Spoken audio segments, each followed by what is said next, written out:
After taking some time to analyze the qualities in which I carry, I've come to understand that some of the dispositions that I carry that will make me a great educator would be that of setting standards for students that are realistic but also push them to achieve greatness.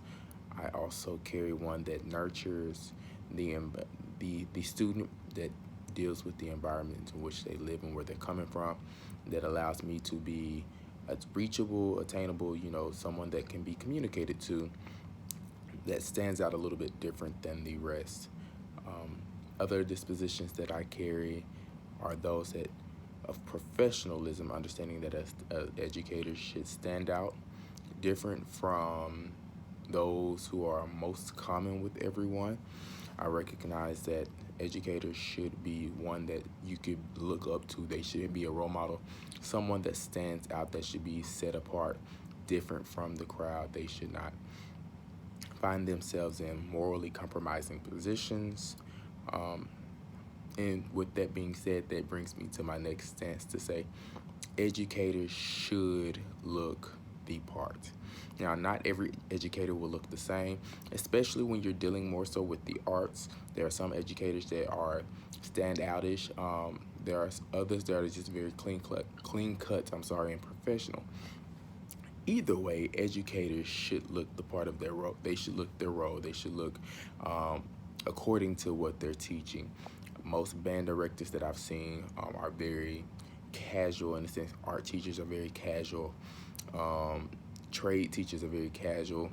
Those who are in the more core classrooms like the math, science, English, and social studies, those are a little bit more professional. And once again, not saying that every educator will look the same, but there should be something about you that stands out and say, yes, I am an educator. Which leads me to my next point to say that educators should know how to behave in public. If you do something and your first thought is that it will bring shame to your school or to your organization, then you probably should not do that. And so we should know how to govern ourselves accordingly, in any situation, in any stance, because there's always someone who is watching. There's always someone who is ready to tell you that that's not quite how you should be acting at that moment.